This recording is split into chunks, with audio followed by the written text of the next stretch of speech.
Hello, everybody, and welcome to the next part of our contractor education series, Optimize for Local Search, How to Use Your Google Business Profile to Stand Out. In case you are not yet familiar with us, we are Keokee Contractor Marketing.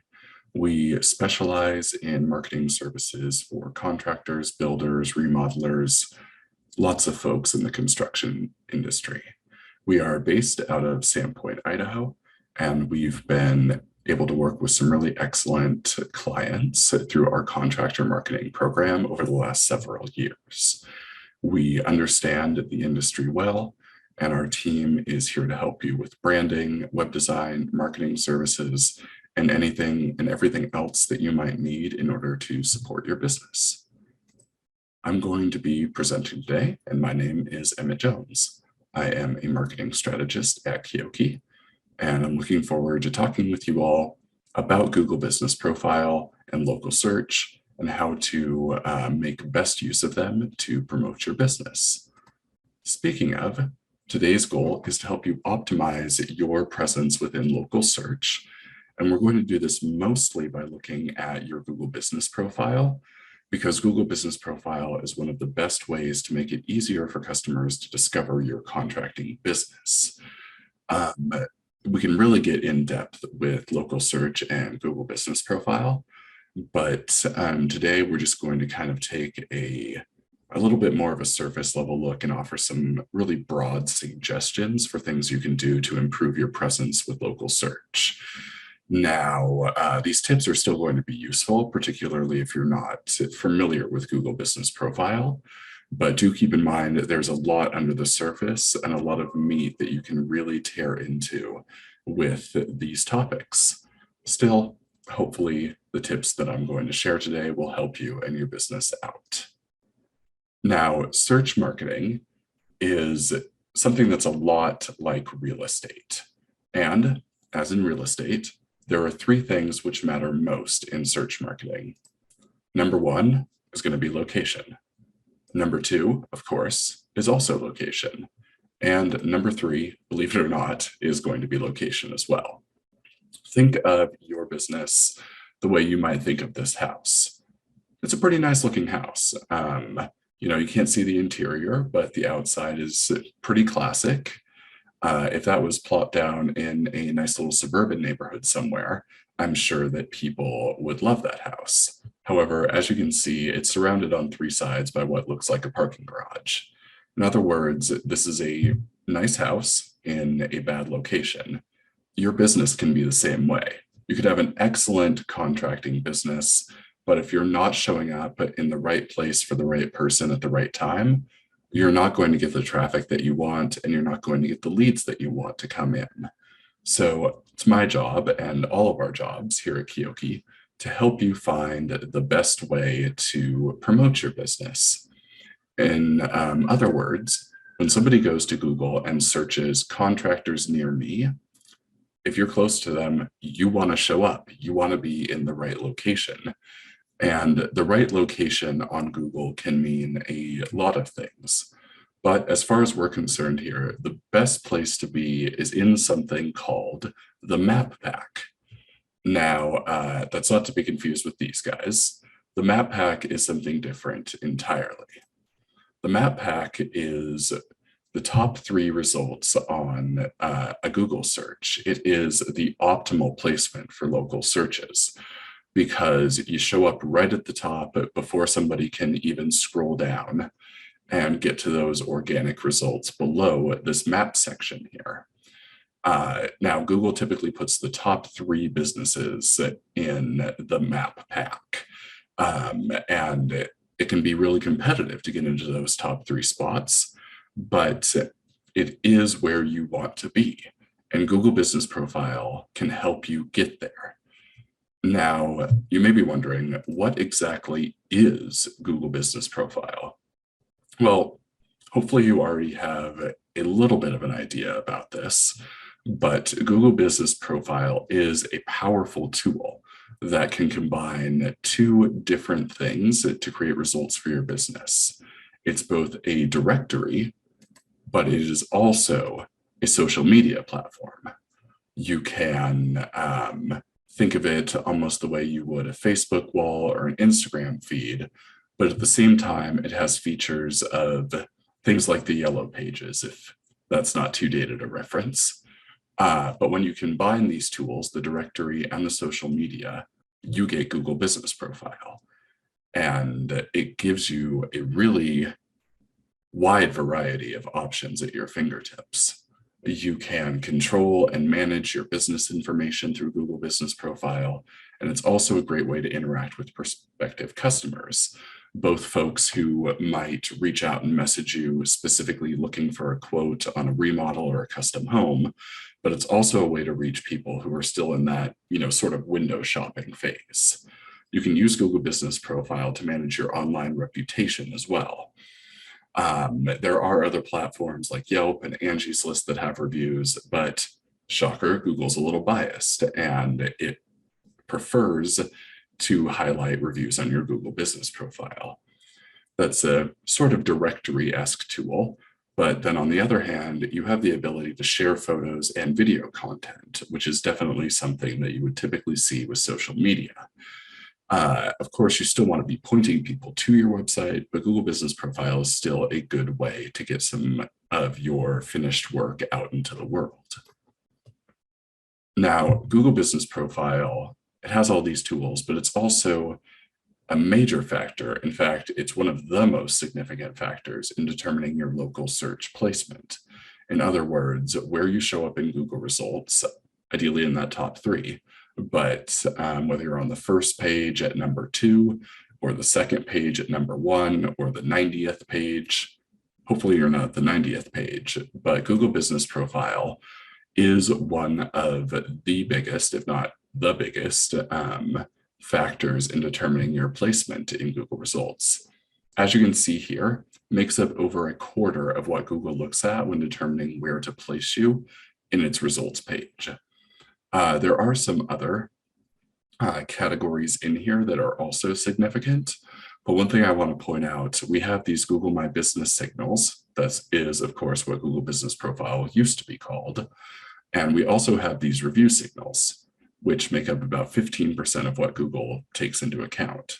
Now, as I just mentioned, Google prefers to take their own reviews on their platform into account before any other platform. And since Google Business Profile is the main way of getting reviews, you could really say that Google Business Profile makes up about 40% of the pie when it comes to figuring out where to place you in the search engine's results page. In other words, it's kind of a big deal. And you might be wondering, how can I make my profile stand out? It's hugely important. It's going to impact my placement and results. Being higher up means I get more customers. What can I do to make my profile as the best it can be? Well, there are 3 things to keep in mind. Accuracy, participation, and frequency. And they all impact each other, as this infographic suggests. And they all make a difference when it comes to building a good Google Business Profile.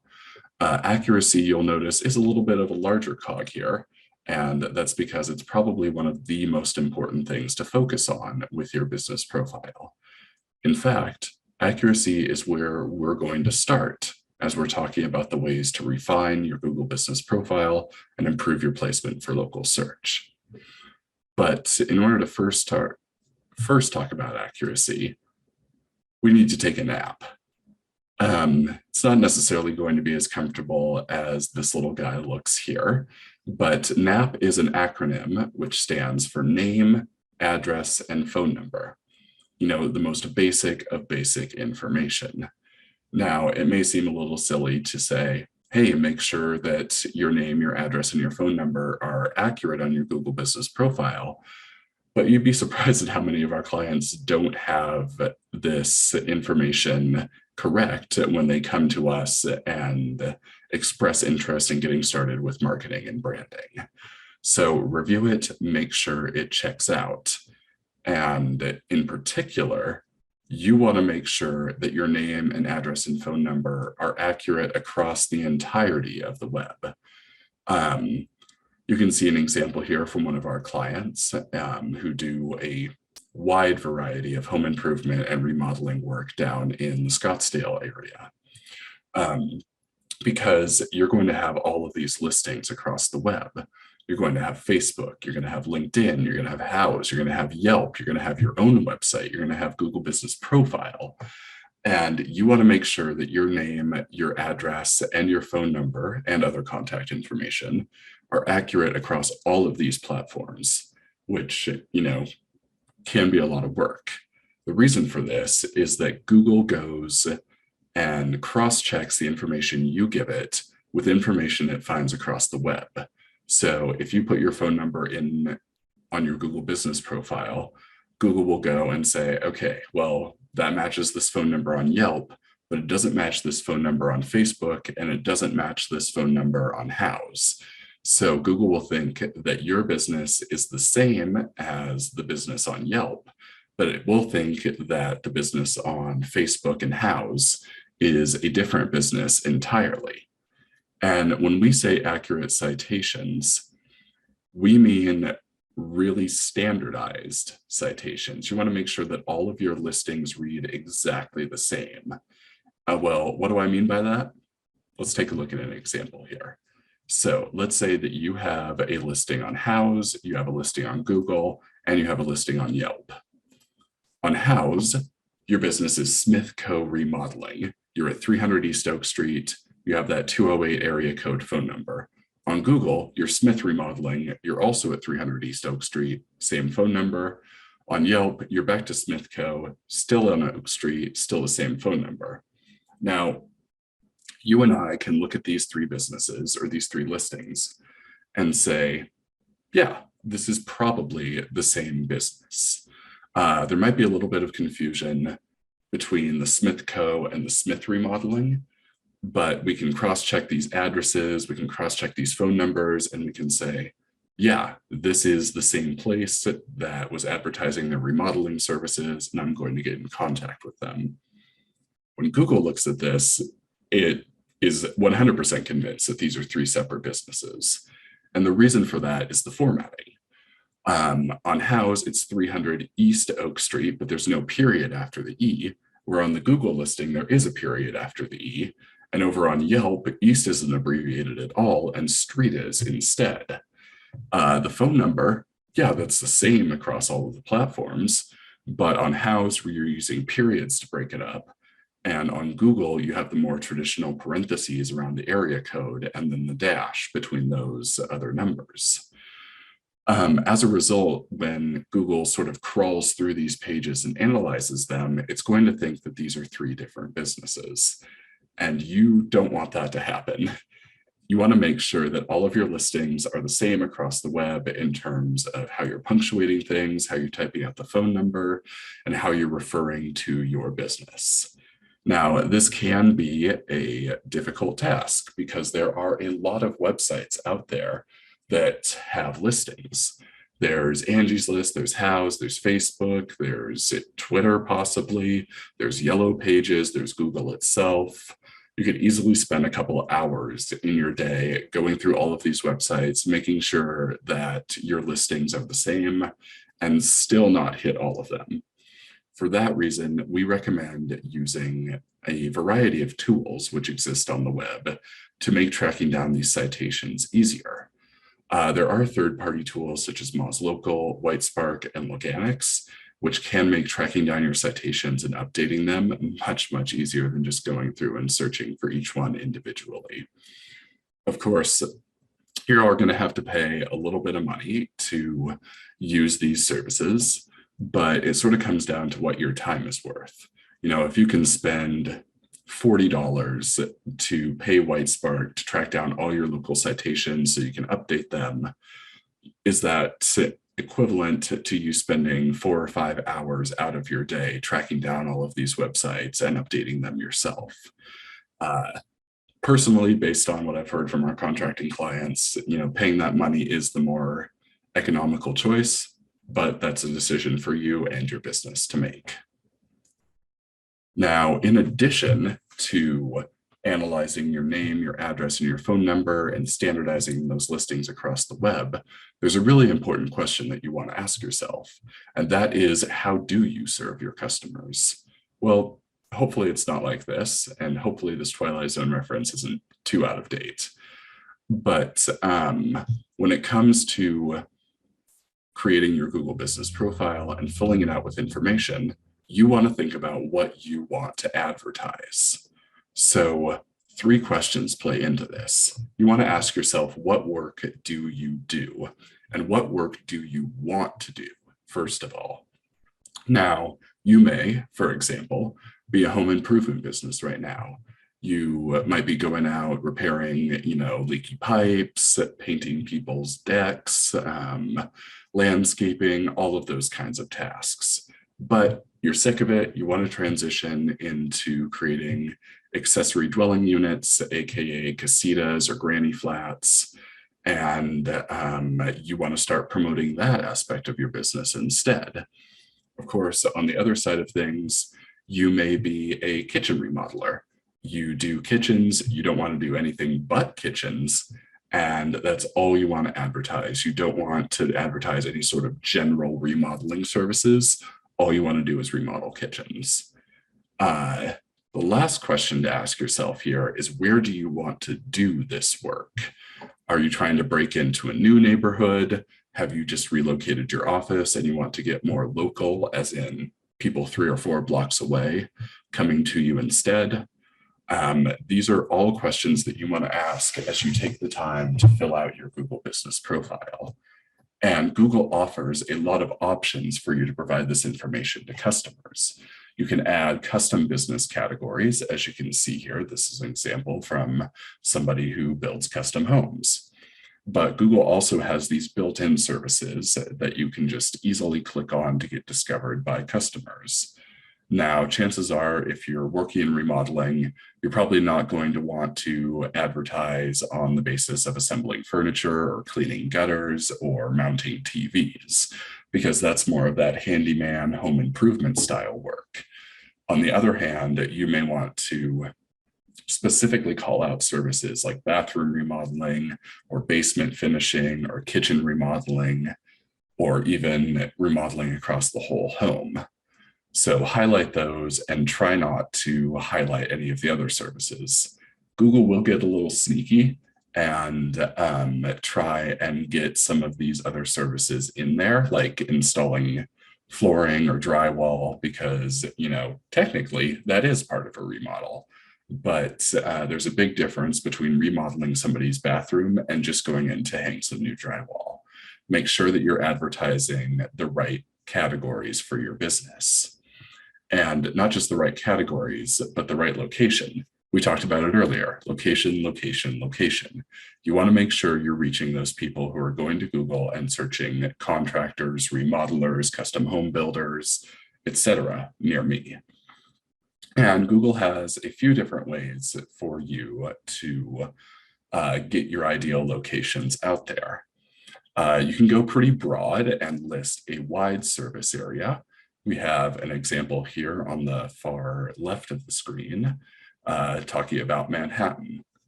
Huge area, lots and lots of people living there, very, very broad. But it's always best to really narrow things down as best you can. So for example, that next image you see there is from a client of ours based in the Denver area. And they're zeroing in on specific counties around them where they want to get work. That's good. It's not necessarily as granular as you can get. Ideally, you want to be talking about places on the neighborhood or zip code level. As you can see with this third image here, this is another client of ours in Denver, and they're shouting out specific neighborhoods like Cherry Hills Park, Denver Country Club, Observatory Park, Ravenna, Polo Club. If you're in Denver, these are places that you're going to know pretty well. And you may not just be searching remodeler in Denver because it's a pretty big city. Instead, you might be saying remodeler in Cherry Hills or remodeler in Glenmore. And to take things a step further, if you happen to be in one of these neighborhoods and you're searching, Google will try to find businesses that specifically mention those neighborhoods and put them higher up on the list for you. In other words, you really want to be emphasizing location. It's one of the best ways to climb to that much valued top 3 spot in the Google results page.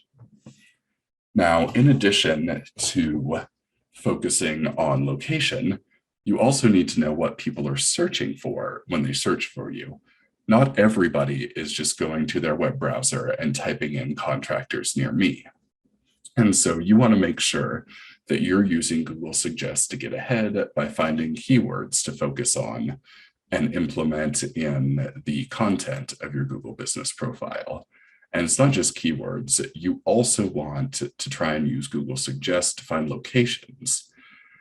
Now, Google Suggest is just a fancy way to say going to the Google homepage or your search bar and typing in something like remodel or custom home or kitchen contractors and seeing what pops up, because Google is going to try to suggest terms that are frequently searched to people who are searching.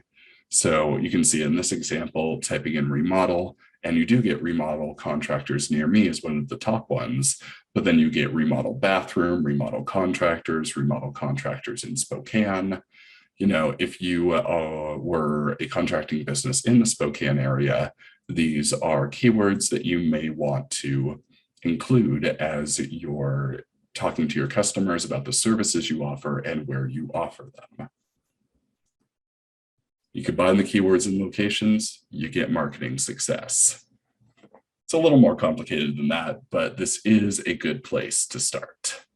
Now, of course, in addition to talking about the places where you want to do work, making sure your information is standardized, and shouting out neighborhoods and other locations, you also want to use photos on your Google business profile. Now, you may be thinking, okay, yeah, that makes sense. Use photos so people can see the work that we do and know that, we remodel quality bathrooms. Well, that's one aspect of it, but there are a lot of different photos that you want to have on your business profile. Some of them are pretty self-explanatory. You want your business's logo and you want a nice cover photo. The cover photo is exactly what it sounds like. If you have a Twitter, if you have a Facebook, if you have other social media that has the profile picture and then the bigger picture on top of your profile, that's a cover photo. Make sure that, it's something that shows off maybe your office or your team or a really exceptional piece of work that you did. You also want to have both external and internal photos of your office, as well as photos of owners and other team members. And of course, lastly, but not in no way least, you want photos of your work. Now, why do we say that you want photos of your business itself and not just the work you do? And why photos of your employees and all of that? Well, the answer is actually pretty simple. Some of you are probably familiar with this sort of photo mapping, photo tracking that cell phones and tablets and other devices do. You can, open up your iPhone and go to your photos and see a map of where you've taken photos in the past year or even longer. And same thing with Androids and other smartphones. They track the locations where you take photos, and unless you've gone in and specifically turned them off. Now, when we take photos and when we add them to our Google Business profile, Google looks at that location-based data and says, yes, these people did a remodel in this neighborhood, in this city, and well, it looks like they've got 25, 30, 40 photos all from this neighborhood. Therefore, if somebody in this neighborhood is searching for a remodeler or a home builder, we should try to connect them with this person, and this business should show up closer to the top of the results. That's why you want to get those photos of your business and of your employees, because they will be geotagged with the location of your office. And the same goes for taking photos of your work. It's not just to show off the work that you do, which we're sure is excellent work. But it's also so that when Google is going through and trying to find those contractors near somebody to connect them to, they're going to look at the photos on your profile and say, yeah, here are all of these photos from this location that this person is searching from. And so this business should come up at the top of the results. Now, if you have happened to turn geotagging off on your phone, or if you're trying to transition and are using stock photos while you kind of build out a portfolio, there are third-party tools that can help with location too. Of course, the most important thing to do is just remember to turn geotagging on if you're taking photos with your phone, or if you're having a professional photographer shoot photos, make sure that they are keeping track of locations as well. However, sometimes professional photographers will scrub location data. Sometimes you forget to turn location data on your phone on. And thankfully, there are third-party services that help with that as well. One example is Urban Bird. You can go in, upload photos, choose a geotag to attach to them, save them, put them on your website, on your Google business profile, and help Google place you better in its results. Really don't neglect this. It's a very important part of establishing your location. And as we've talked about, that's the most important part of this whole process. Now, last but in no way least, you want to make sure that your profile is fully complete. That may sound a little bit like yeah, duh, I knew that. Of course, we want to complete it. But you'd be surprised at how many small things can slip through the cracks. Just like gym class, you want to give 110%. Pretend that this man is standing behind you with a whistle, yelling at you to run those laps faster.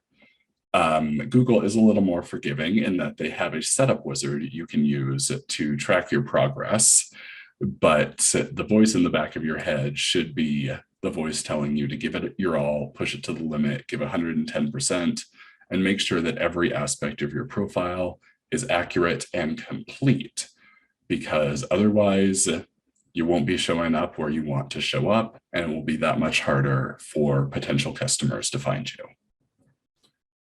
That concludes talking about accuracy. There is a lot of information there to soak in, but a question you may be asking yourself is, okay, we've gone through, we've set everything up, we've double checked our name, our address, our phone number across the whole web, we have photos, we have the right services and the right location, but now what? Do we just kind of sit here and watch our Google business profile?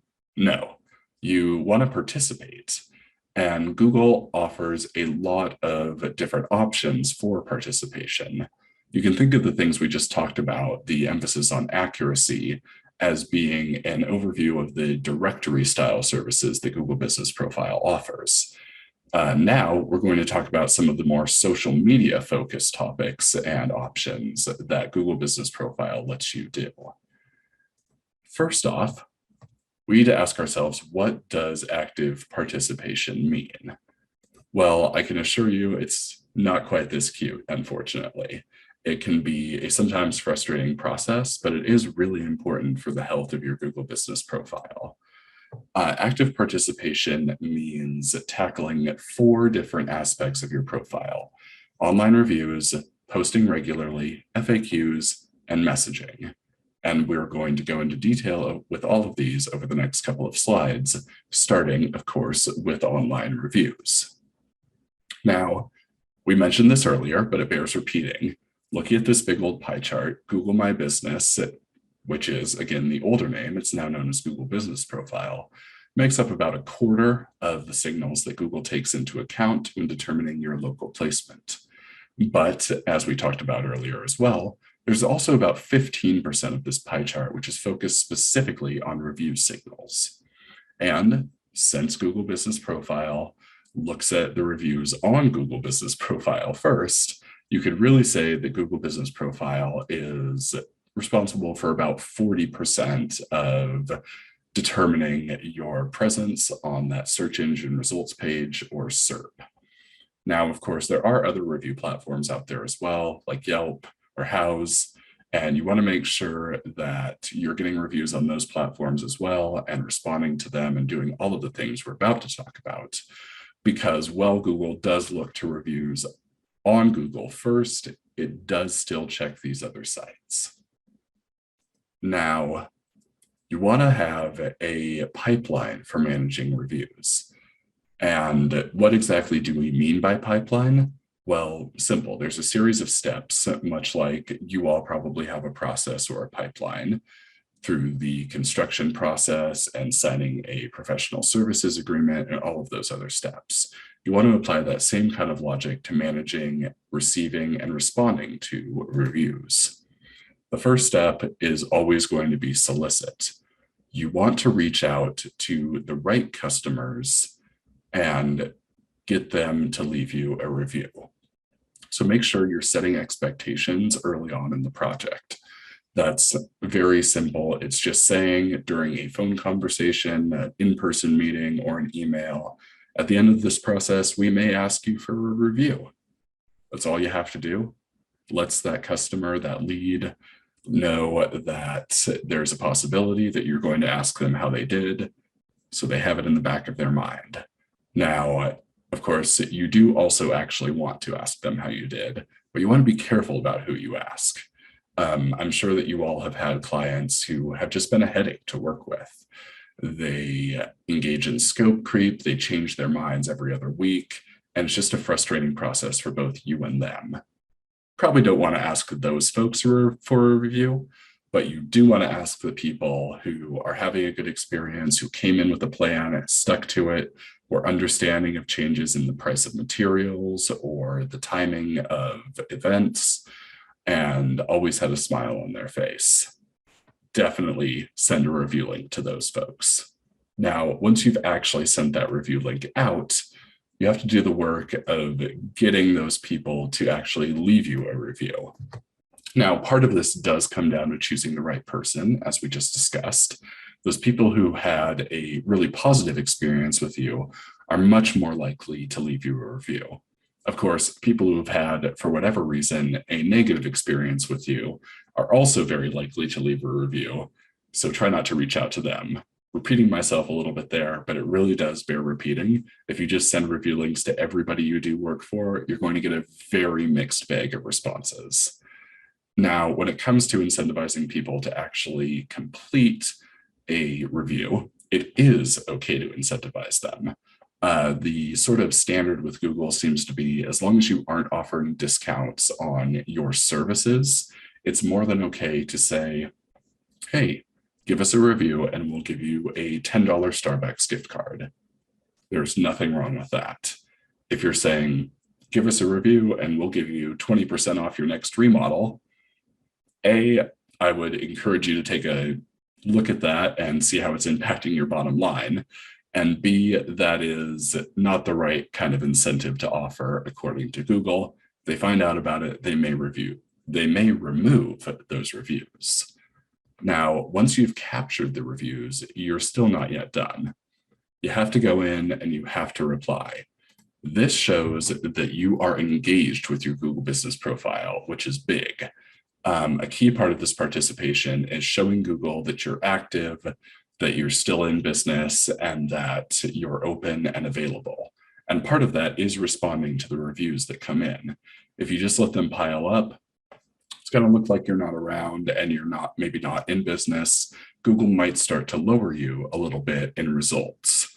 This also establishes trust with your customers, both potential and otherwise. If you're responding to reviews, both good and bad, and we know responding to the bad reviews sucks, especially when you feel as though they're not deserved. Still, it is key to respond to them because it shows customers that you're willing to hear their concerns and try and meet them halfway, even when sometimes halfway feels like you going 75% of the way or further. People coming through and looking at your profile will see your engagement, and they tend to like that, as does Google. Now, there are also updates, which can take a variety of different forms on your Google Business Profile. You can see 5 options here, but only a few of them are really going to be relevant to folks in the contracting industry. COVID-19 update, maybe. Local restrictions are a big patchwork right now. And so it's possible that you may want to keep folks updated about whether or not you're physically open for business and if they can, just stop by and talk to you about a remodel. On the other hand, adding a product is probably not something you're going to do very much. It's possible that you may, sell cabinets or something, or building materials in addition to being a builder yourself, but we don't see that very often in the industry. And the services that you offer are different from what Google considers to be physical products. So you can pretty much never have to worry about that aspect of updates. It's these three in the middle that are the ones we're really going to zero in on: adding offers, adding updates, and adding events. So you may be wondering, what are the differences between these options? You can think of updates as something like a social media post, quick Facebook update, sharing on your Instagram story, a brief tweet. It's basically a way to say, hey, here's something we're doing that we're proud of. Please take a look at that. And a lot of times updates equal completed projects, new photos, or community partnerships that you and your business have done recently. It's sort of a quick way to say, hey, here's what's going on, check it out, we think this is pretty cool. Offers, on the other hand, are really service specific. An offer would be something like, call today and get a free consultation on your bathroom remodel, or contact us this week and we will let you know about our kitchen remodel offerings at a discounted price. Offers have a set start and end date. They aren't going to stay up on your Google business profile at all times. And so you want to make sure that you're choosing the right things to highlight there. Updates, on the other hand, they'll last for about 2 weeks and then they're gone. So you want to make sure that you sort of have a consistent backlog of projects and photos to show off. Now, lastly, of course, we have events. And events are probably the option here that we see our clients using the least. Events would be something like, we have an open house at this home we just finished remodeling on this day at these times, or we're going to be at this home show at the convention center next week, please stop by. It's really important with events to do more than just promote them on your Google business profile. You want to make sure that those events have a home on your website and a place to redirect people to. That helps promote traffic to your website, and it also lets you provide more information than just the basics that Google Business Profile allows you to do. Now, FAQs are another way of participating in your Google Business Profile that can really help you get ahead and get a higher placement in local search results. In fact, some of you may have seen these as you're searching things on Google. Typically, Google will show a few results at the very top of the page, the first 2 or 3 or 4. And then just below that, they will have this section, people also ask. That's a simple list of questions. You can quickly click on one of those and get an answer and a link to a website.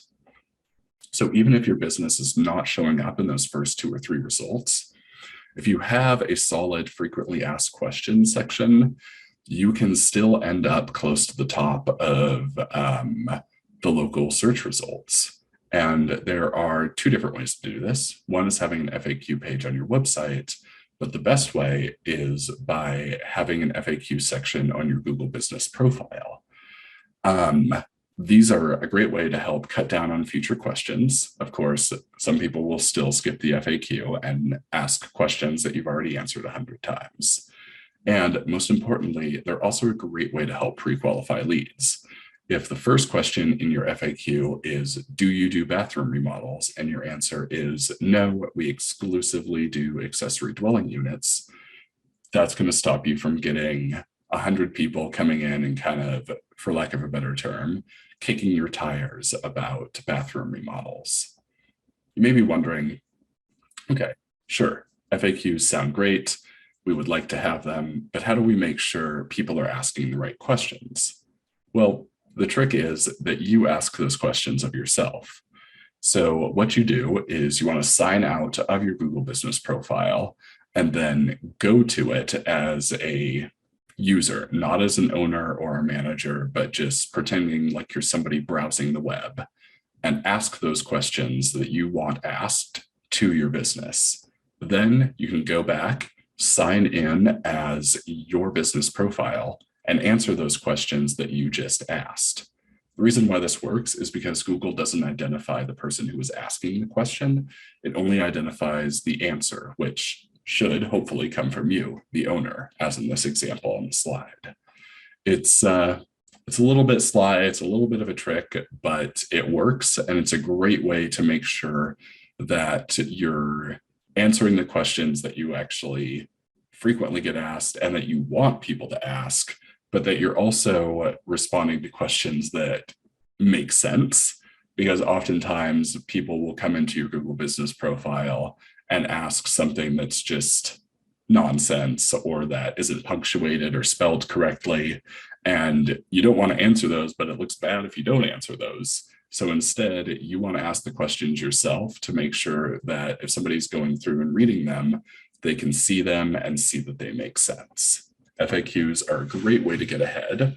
In fact, here are some tips as to what to do with them.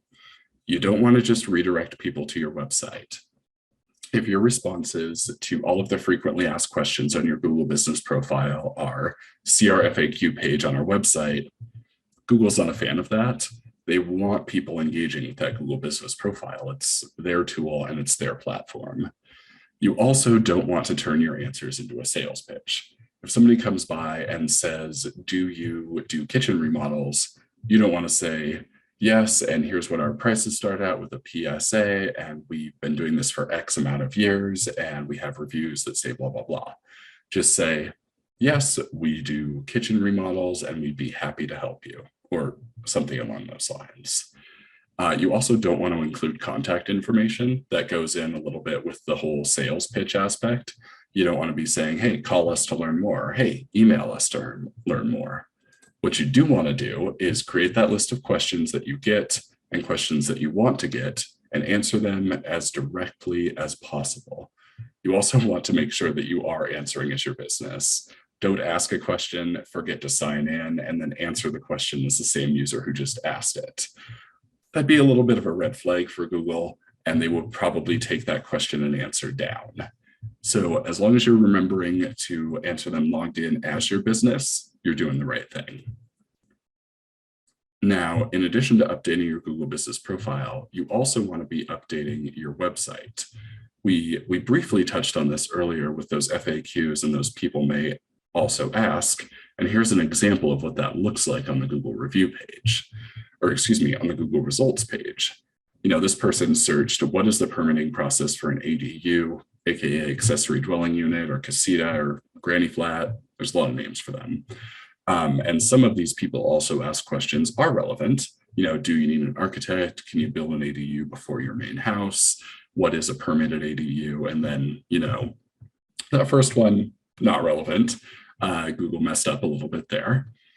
But the reason why you want to update your website is because Google will pull from your business profile for answers to these, but they're also going to pull from your website and other websites. Trying to land in these Google featured snippets is a great strategy, but it is best for companies who are regularly producing content. In other words, if you're the kind of folks who make a website and don't really update it except when you have new photos or changes to staff or something like that, landing in these featured snippets is going to be hard. But if you have somebody or several somebodies creating content for your website and regularly updating it, it's much more likely that you'll be able to land in this section of the results. Now, lastly, Google Business Profile has relatively recently introduced the ability to send messages to businesses. And messaging can be a good way to get an edge over your competition, but it can have some downsides too. It's probably the best way to respond to leads quickly and efficiently, as opposed to somebody going to your website, filling out the contact form, waiting for you to email them, waiting for you to return their call. It creates, a little bit of a stopgap, even if you're as fast as you can be. If it takes you 15 minutes to call somebody back, that's 15 minutes where they could call another business and immediately talk to somebody there. Now, you still don't want to stress about getting back to people. If somebody gets to you Saturday morning at 6 a.m., maybe let them wait till Monday. But you do want to try and respond to those messages both quickly and efficiently, even though being that first person to respond is really key for most leads who come in. The downside of messaging is that it can lead to unqualified traffic. However, in the best case scenario, it looks a lot like this image here. I'm looking for a quote on my remodel. Here's an estimate. We love to help. All smiles, all grins, all happy, quick and easy communication. Now, that covers all the different ways that you can participate with your Google Business Profile. But you'll notice we didn't really talk about one aspect of participation, and that's how often you should be doing it. That's our final section here. Now we're going to tackle frequency, as in how often should I post these updates, or how frequently should I respond to reviews?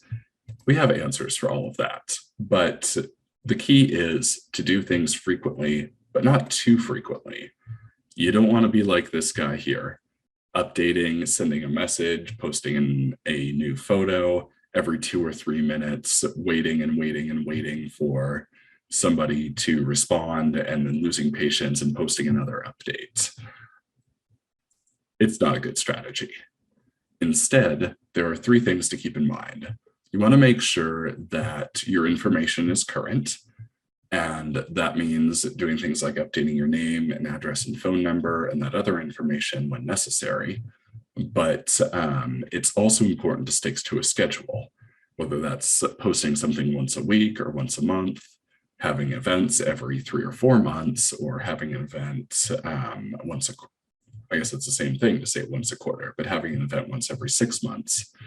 At the same time, don't go overboard. Really want to emphasize that point. Google looks at that as you trying to game the system and push yourself to the top without providing meaningful content, and they do frown upon that. Now, if you don't want to sit down and come up with a schedule, we have an outline for you to keep in mind. You want to try and update your citations across the web about once every quarter, just going through, reviewing them, making sure they're all accurate with where you are and what you do. Same goes for services and locations. Check in on those about once a quarter, make sure that they're up to date and that they're accurate for the jobs that you do and the jobs that you want to do. Try and update photos about once every quarter as well. If you're the kind of remodeler who's doing smaller, more frequent projects, then still update them about once a quarter. But at least that way you have a nice stock of photos to sit on and to slowly bring out when needed. In general, review your profile and the information there about once a quarter. When it comes to online reviews, you want to try to respond to them about every day as they come in. However, as we discussed earlier, only solicit those reviews as necessary. With posting, try and check what customers are posting about once a week and handle those, responding to them, removing them as necessary. Try and post your own updates about once a week. So one good example of what you can do is occasionally post photos with these, or talk about an in-progress job, or even just some really basic things. Share the fact that it's your office manager's birthday or your foreman's birthday. And about once a quarter, you'll probably do some offers and events. Doing offers more frequently than once a quarter means that you might be losing out on some business and some money there. If people say, okay, on the 1st of every month, this company gives me a consultation for free. It's the 15th, I'm just going to wait 2.5 weeks until the first, because they know that you do that. That means you're doing it too frequently. Try and limit those to about once every 3 to 4 months. With the FAQ, you should be asking questions, new questions if needed, about once a week, but responding to new customer questions about every day as they come in. With messaging, try to stay on top of that daily. And then the last one here is something we haven't yet talked about, and that's reporting. You want to review your insights on your Google Business Profile about once every month.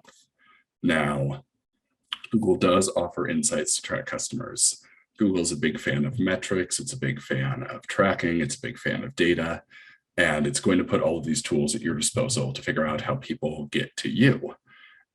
You want to use these insights to find out how a customer came across your profile. You can see an example here looking over the last month with about 1,300 searches. A small percentage of those searches came from what Google refers to as branded traffic. In other words, a customer searched a brand that is associated with your business and they found you because of that. That doesn't happen too often with contractors. It'll happen more frequently with retail stores. But if you have cabinets or countertops, or you partner with a really specific well-known subcontractor or something like that, people may find your Google Business Profile by searching for those terms. On the other hand, there's direct, which is still small, but a pretty good slice of the pie. And that's people who find your business profile by searching specifically for your business or your address. However, as I'm sure you've noticed, the largest slice of the pie here is discovery. And that's people who have found your business by searching for a service that you offer, a category, going to Google and typing in that contractors near me or something similar counts as a discovery search. And it's why we really encourage you to make sure all of your information is accurate and your service offerings are up to date, because bar none, that's how most people are going to find your business. If somebody's searching for your name directly, they already know about you and they probably already have a way to get in touch. It's the people who don't know about you who you want to try and attract. That brings us to almost the end of the presentation, and I hope that all of this information has been useful for you. That said, there are a few key takeaways that I want to highlight, which are hopefully going to be most useful to you and your business. First off, local search is the best way to reach leads, bar none. Second of all, Google Business Profile has a huge impact on local search. We looked at that pie chart earlier, and it's still true. Google Business Profile is what Google looks at the most when determining where to place you in those search engine results pages. Now, with Google Business Profile, you do get what you put into it. If you kind of haphazardly update things, post photos irregularly, take a week to get back to reviews, don't be surprised that you're not showing up consistently on the first page of results. On the other hand, if you stick to a schedule, you respond quickly to customers, and you make sure that all of your information is accurate, you can expect to get some pretty good returns from the time that you're putting into that. When it comes to maintaining your Google Business Profile and your local online presence, third-party tools can be useful. Of course, they do come with a cost. Lastly, and this applies both to your Google Business Profile and your website, your listings on other websites, everything, your content needs to be both relevant and actionable. It needs to convince people that you're the right place for them to go to, and it needs to give them a way to get started on that remodel or custom home or other home improvement project immediately. Now, you may be asking yourself, is my local online presence optimized? Is everything up to date across all of these different websites? Well, we have a way to help you with that. And unlike those third-party sources we mentioned earlier, this one is available just for you at a pretty reasonable cost. You can assess your local presence with our citation analysis, see where you're listed, track your information, identify new places to be listed, and other things along those lines. And you can get in contact with us and we can help you with that by following that link listed here on this slide. Now, if you do have any questions about the content we've covered in this presentation, please feel free to send us an email at inbox@keokeecontractormarketing.com, and one of our team will reach out to you with an answer. Thank you so much for watching this presentation. We hope that the information here was useful to you, and please don't hesitate to reach out if you have any questions. Thank you and take care.